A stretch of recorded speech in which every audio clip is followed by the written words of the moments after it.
So isn't it wonderful that the sun has come out? I don't know about you, but I feel that there's been a sense of sadness, that I've been feeling a little bit down. And I'm not sure whether it's the change in the autumn weather or the color of the warm autumn leaves that have just been washed away by the rain. But it's like there's been this thread of sadness that's been wrapped around the world. And in moments like this, I have a tendency to want to sit close to a fire and eat soup, and I take my mobile phone and I start to scan through, and what I see there are COVID alerts and stories of lockdowns. I don't want to hear about disappointing climate talks. My heart aches when I see images of refugees being gunned down by water cannons on the frontiers of Europe, or another red life vest being washed up on the Mediterranean shores. These are stories that give me a heartache. I'm a writer, a storyteller, a documentary film producer, and I have a great passion for the human story. I also have a great passion for words. But the part of my work that I love the most is the interview. I love that moment of connection, the trust, the privilege to hear another person's story. And so when asked to come and speak here today, I thought to myself, at a time like this when the world feels so delicate and we're meant to be speaking about hopes and ideas, what on earth am I going to talk about? And so in search of good counsel, I went for a walk.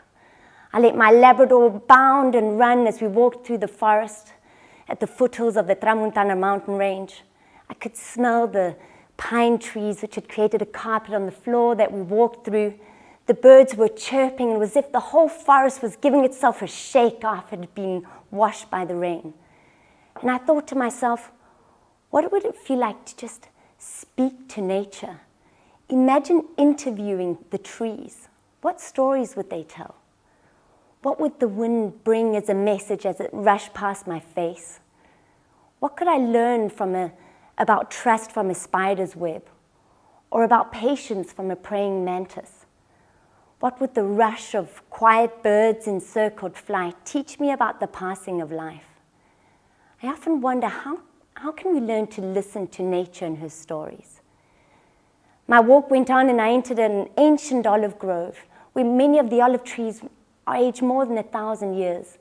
And I remembered an old friend, a man who'd lived for more than 80 years, working the land, learning to plant his huerto, his vegetable garden with the cycles of the moon, and know when to prune the trees. And I remember he said to me that in a lifetime, you will never watch an old olive tree grow. Their lifespan reaches far beyond our own. That dear old friend, he died some weeks ago. And a few days after his death, a great large owl just swooped down alongside me as I was arriving home. I like to think that was him coming to greet me. Perhaps it was. Indigenous cultures say that nature speaks to us all the time. We have just forgotten how to listen. So on this TEDx platform, which is all about hope and ideas, I bring a word, interconnected. I believe that we are deeply interconnected to the natural world and that we form part of that world. But we've created a narrative that's very triangular in structure, a narrative that uses words like extraction, resources, profits, all of these words that have been reinforced through religious doctrines and capitalist ideologies. But I wonder if we choose another narrative, a narrative that is more circular in structure, one that speaks of collaboration rather than competition, perhaps we would look at the world in a different way. Perhaps we would consider what we eat, the type of clothes that we buy. Perhaps we would think about what type of businesses we create and the products we produce. And then in a society that's far more interconnected, let me give you an example of what that could look like. So I'm also founder of an organization called the Clean Wave Foundation. And we seek to connect people to nature. And one of the biggest challenges we saw living on these Mediterranean islands is plastic. As we all know, it's a global crisis that's taking place all over the world. But another challenge we face here on these islands is access to water. And these are one of the most popular islands in Europe to visit during the summer. We get some 13 million visitors to the Balearic Islands. And all of these people are thirsty. And we're all deeply dependent on going to supermarkets and quenching that thirst by the water bottle industry. And so we thought, how can we shift this? How can we collaborate with those around us? And over several years of talking with the local government, with industry, civil society, those of you who walk the streets of Palma might have noticed the public water fountains. And this is a symbol of water becoming freely accessible to everyone, to being conscious of the impact and how we prevent plastic water bottles entering our environment, and that all parts of the citizen, all part of the community collaborate around that free access to water. But at the end of the day, plastic prevention is not going to save our planet. And in this current crisis around climate change, where do the answers lie and where do the solutions lie? And we've been disheartened by our politicians. And so I believe that a lot of our solutions lie through authentic community leadership. And this is where the community becomes the custodian of the natural world.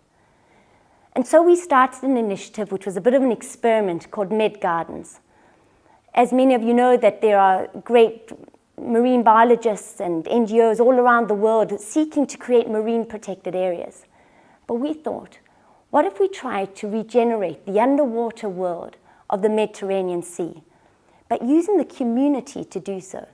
So instead of trying to create large areas that are protected reserves, we thought, let's create small gardens within the swimming areas of some of the most populated beaches on Mallorca, where people who come to the beach have access to these gardens.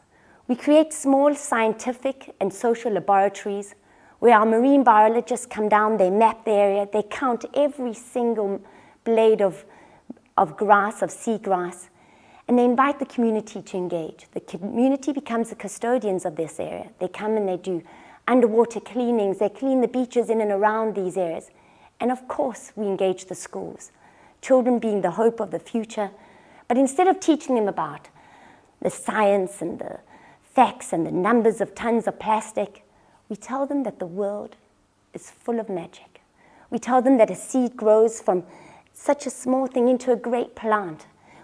We speak about the power of the waves, and we say that that magic lies in every single one of them, that they hold the power as magicians to have an impact in the world.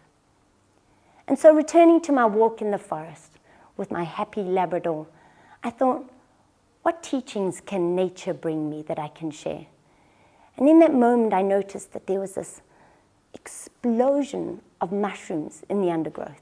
They hadn't been there a few days before. And I looked at them in wonder and I thought, how can it be that these delicate plants have come out, fungi have come out, broken through the stone and the soil, and have just bloomed and stand there in all their glory? And I thought, well, perhaps these mushrooms have something to teach us. That when the rains pass and we feel the sunshine, that we should rise from the earth and stand with all our glory and our creativity and our talents and share those with the world. But knowing, very importantly, that mushrooms, beneath them lies an incredible network, a mycelium network, which connects and nourishes all parts of the plants and trees around them. And so we too stand like mushrooms. We are deeply connected to the earth and to each other. And that every choice and decision being made by an individual, a company, or a government impacts the well-being of the entire earth. And so perhaps we all should be a little bit more inspired by mushrooms. Thank you.